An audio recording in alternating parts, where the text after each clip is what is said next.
Hey guys, and welcome back to the Unfiltered Gamer Kickstarter board game review. Today's game up on the tabletop is called Alexander's Campaign. Alexander's Campaign is for 2 to 3 players, about half an hour to about an hour to play, and about 45 to 60 minutes. In the game, we're going to be following Alexander as he goes on through his campaign from Amphipolis to Babylon.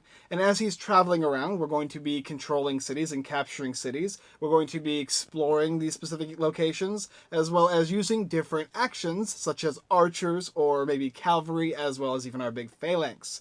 And these are going to allow us to capture cities and do other cool things, as well as gaining additional victory points. Throughout the game, you're going to need to acquire a variety of different things in order to win. And if you kind of slack on different things, you're going to suffer, because Alexander wants to make sure that you do everything to the best of your ability, as well as even building little buildings.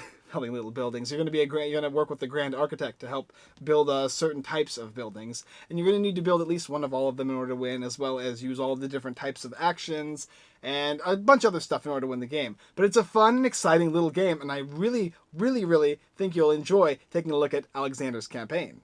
Alright, so here we have the game, Alexander's Campaign. The first thing you're going to do is set up the board, and everybody's going to get a player card over here, as well as their actions. There's 5 of them for each and every player, and that's going to have a letter which indicates which players it's for.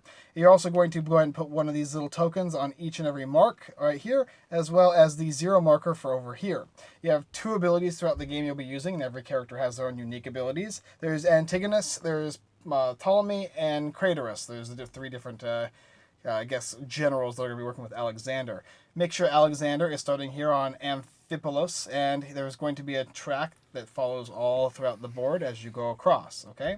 Also, go ahead and set up your exploration cards here, as well as the basically effects that happen, world events that happen as you travel throughout the terrain. Don't forget to also give everybody their building markers. There's 3 different types, largest to smallest, which is displayed here on the board. And over here it talks a little bit about how raiding happens. Once everybody has done all this, the last thing you need to do is take these guys here, shuffle them up face down, and deal them out to each and every player. These are going to be the cities that they're going to be trying to take control of so they can have a secondary win condition. Everybody's going to get a different one, but there's 3 to start with. The last thing you need to know is there's a die that is going to be used to capture cities, and otherwise that is the entire game setup. Okay, so once you've selected your first player, you're going to begin the game by choosing one of 4 different actions. The first thing you can do is Assault, which is to choose to try and conquer a territory.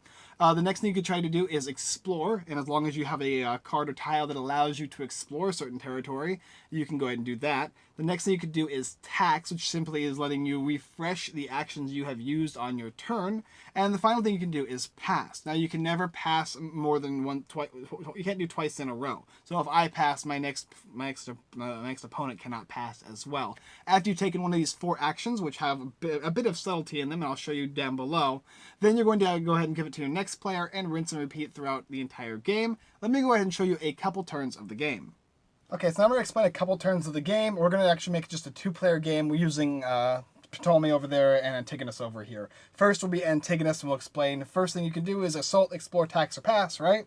So he's going to choose to Assault. Now, when you Assault, you could choose any of these cards to make a bonus action. For instance, if I wanted to Assault... let's see here. I guess we would go to... Would we start here, Grant, actually? I think so. Oh, so you can't... I think this is the first assault, so I think that's where you start. You can't even assault this. There's no points there. Okay, then... Okay. All right. Alright guys, so now we're going to start with the first turn of the game. We have a 2-player game here, Ptolemy and Antigonus here. There is Assault, Explore, Tax, and Pass. Now these little numbers next to these cities here are going to represent how many points you can get via different actions you can do. First of all, there's no points here for this one, so if you want, you can choose to Explore. You can also choose to Assault if you wanted, which would allow you to make buildings, but there's not really a lot of points here, so the first thing I would probably do would be to Explore. Now, exploring is pretty simple. There are these eyeball tokens here, these eyeball symbols here on the cards. If I wanted to make an Assault action, I would simply choose one of these cards, flip it over, or not Assault, sorry, Explore action, I would simply turn it over, and then I would get to move to the next location and take an Explore card. Also, if that had any numbers on it, I would gain that many points via this little track right here, moving my little tracker here. The next thing you're going to do is look at this card. It could be either victory points or an item, or maybe both. Now, if you choose to use this item here, you cannot use the victory points. It goes to the discard pile, but if you have it at the end of the game, it's going to give you bonus points. Then we're going to have Ptolemy over there, and he's going to choose to assault. Now, when he assaults, he could simply roll this die here, and there's a little assault tracker here, and it says if you get a 1 or a 2, you fail, and on a 3 or a 6, you pass. Passing is going to give you that amount of points, and allow you to use the Master Builder if you'd like. So the question is, does he want to do more than one thing? He's actually going to do something. Let's say he uses this here, the cavalry token here, just for simplicity's sake. He's going to flip that over. Now it lets him do 2 assault actions. So the first thing he's going to choose to do is he'll roll the die. He got a 2, so that's not a passing, so he won't get this. Now, if he were to have rolled a 3, for instance, he would have actually gotten the points, which would be 2 points, and he would move his tracker up 2 points, and move to the next one, and then he would have a chance to roll that one as well. That's a 1. Wow, we're just messing around. We're failing all over the place. So if he actually rolled a 4 instead of a 1, because 1 is a fail, he would have successfully completed this one as well and gained 3 more points. And he has the option to do a Master Builder now. He could have done one on Greenwich as well as this one, Sardis. He's only going to do 1 here, though. And it says over here the different types you can use. So the first one is the smaller one, second is larger, and so on and so forth. And it tells you what's required to build them. So let's say he wanted to build a 3rd tier. It's going to take gold, stone, and wood. So we would use this one right here for the gold, this one here for the stone, and this for the wood. And you have to actually flip these all over and be used actions. But then he could take his largest building piece and place it right on there, moving this piece to the next space. Then it would go to the next players. But because he ended up using his horse here, he's going to actually move this piece here too.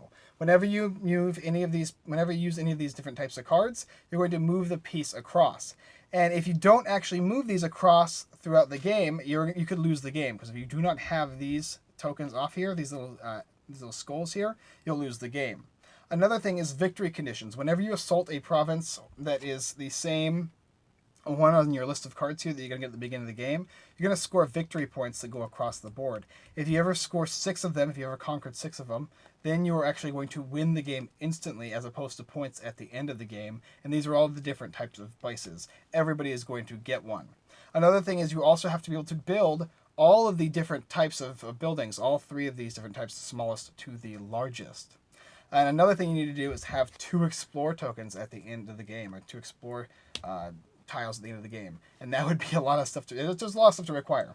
But anyway, we'll move on to this player's turn here. Now let's say he wants to, we'll use the phalanx here. His ability here lets you flip him over, and he instantly conquers this space, and if he wants to, he can build a building as well. Now, I didn't talk about points all that much, so I'll do that here, and I'll show you for the last player's turn as well. He wants to build, let's say he builds a small one, so we'll flip that over, and that'll give him a small one. Now, when you build a building on a place, not only do you get the points, but you also multiply it by the number in which you're placing these buildings here. So for last turn, he would get 3 times 4, which would give him 12 points. 1, 2, 3, 4, 5, 6, 7, 8, 9, 10, 11, 12. And this player here would get 2 times 2 points, which would give him 4 points, just like that. And then you would obviously move it on to the next space. And he's going to go across, every turn they're going to go across the board here. And whenever they cross one of these locations here, as you saw here or here or here or here, any time that happens, you're going to flip over a providential card, which will tell you a world event that's going to happen. And every time you pass around, a new one will come up and remove the last one. So some of them will be like, let's see here, heavy rainfall season. This one says, while this province card is in effect, players may not use cavalry, which is this one right here. Another one here, it says, Zealous Defenders. While this providential event card is in effect, players using the assault action receive a -1 penalty to the die roll. So instead of a 1 or 2 failing, it's a 1, 2, or a 3 failing. And so on and so forth throughout the game. Players are then going to continue to go all the way across the board, and they're going to go past Babylon once, and then they're going to get to it again. And once that happens, that is when the end of the game happens. You're going to make sure that you have the ability to win. And if you have your pieces here, like I said, you're going to instantly lose. But you have to make sure you have all the components to win, to at least be able to win the game. Which is A, not being on this row here. B, having 2 of these guys here, the Explore tokens. C, you're going to need 1 of each type of building. And I think those are the most important ones, at least I can remember. And then you're going to tally up all your points, as well as any bonus points you'd have, whether they be actual cards. So like this says 3 victory points. If you have that up in the face at the end of the game, you get 3 points, as well as any of these explore tokens, which will give you bonus points. And that is it. That's the idea of how you play the game. Let me tell you about it. Okay, now a couple little notes is if you actually conquer the territories that are required on your card, if you can get 6 of those, it doesn't matter what requirements are needed to win. You'll just instantly win by doing so. So beware to make sure your opponents are not doing so. You have to try and stop them from doing that, because that's an instant easy win. Another thing to note is the game has different progress track, different locations you can go to, like how you want to explore, and different a crossroads that you can choose, making the game either quicker or slower depending on who wants the game to end at what point in time. Well, let me tell you about Alexander's campaign, what I think about it. Now, the first thing in the game is it has a lot of theme to it. It's also a 3-player game, 2 or 3 players, which is pretty unusual. I'm not going to say it's a positive or a negative. I'm just usually 3-player games. It's kind of bizarre they don't add 4th. I can kind of see why, though, because it does increase the amount of time a little bit, I suppose. It's also interesting to note that every single character does have special abilities. For instance, one of the characters will give you a bonus to the point total, of the multiplier total of whatever building they're building. So if they have a 3 and the city is a 2, and they use their ability, they can make it a 4 times 2, which makes it an 8. Right? And you can do your ability twice for the entire game. Another player might have something to do with attack. Another player might have something to do with movement. There's just different abilities they have. The last thing I want to note about the game that was interesting is the characters themselves. While all of them have the types of phalanxing or archers and the cavalry, right? Every single card is completely different. They're not the same, and they do have slightly different play styles, but it's just noticeable enough to be different, but not enough to be confusing and complex. Something like Cthulhu Wars has a bunch of different characters you can play with, and they have different strategies for each team. This is fairly similar, with a little bit of added bonuses, including the little card that has some stuff. The Alexander's campaign has some wonderful art. It looks great. It feels like an ancient historical kind of game. There's just enough strategy in it, just enough messing with your opponent, as well as some other things that let you stop an opponent from doing a specific action, kind of like a counter spell, as well as trying to make sure they don't get the spaces they want so that they can instantly win the game. You're also going to realize that the world effects are going to come up throughout the game and try and stop you from winning. Like, you're not going to be able to play this card or that card. So you always have to be making sure that you're using every card to your advantage. You can't specifically go with one strategy. In this game, you always have to go with multiple different route, right? So start with archers, go do the cavalry, then do the phalanx or whatever. But you don't want to focus on one throughout the game, because it could end up screwing you and getting to the point that you actually cannot win because you chose to not act earlier in the game. Some might see that as a negative or a positive. Altogether, though, I've really, really enjoyed this game. I think it's a top-notch quality game, and I would definitely rate it high up on my list, and it'll go definitely in my collection. The last couple of things I want to say, which is going to be my sad award here, Mr. Poopy, is, first of all, the rules are going to need to be a little bit more clear, describing when things happen as far as actions on a turn.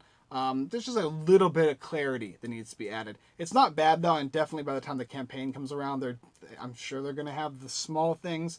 We were able to go through the rules and understand the game fairly well, fairly quickly, with just very minimal requirements, but I must note that there was a couple things that got us a little confused, and we were able to sort out most of it without even asking. That being said, just so you're aware, still, though, do go ahead and check out Alexander's campaign. It is a lovely, it's just good. It's just really good. And I really, really enjoy these historical games, so maybe that's a little bit of bias in me as to why I just enjoy the different Roman and Babylonian times, right? And so that's on me. But nevertheless, I think people will enjoy this game for the strategy and complexity, as well as the fun, and it's not too long nor too short, so do go ahead and check it out. So we're on the same team, but we're not. Alright guys, thanks for watching another Unfiltered Gamer Kickstarter board game review. If you like this video, go ahead and check out the rest of our video content here on YouTube. Like, subscribe, and comment, as well as checking out Alexander's campaign. Going to be on Kickstarter very soon, if not already. A wonderful game. I really do support this game. I think you should check it out. Finally, go ahead and check out our website, unfilteredgamer.com. Tons of blog posts, giveaways, and our Kickstarter list, as well as our affiliate sites, everythingboardgames.com, The Giveaway Geek, and devtoastgaming.com. Some wonderful guys with tons of stuff. Even better content than on my own site. You get it. Go ahead and check them out. if you haven't yet. They got tons of giveaways, and it's worth doing so. A big shout out to Ferdinand, the cardboard stacker, for his, I think, 3 or 4 year anniversary now. He's gonna be hosting something special for all of us. I know that. I'm really excited to see it. Nevertheless, you have to stay tuned for that. All right, guys. Well, thanks for watching, and I look forward to see you next time.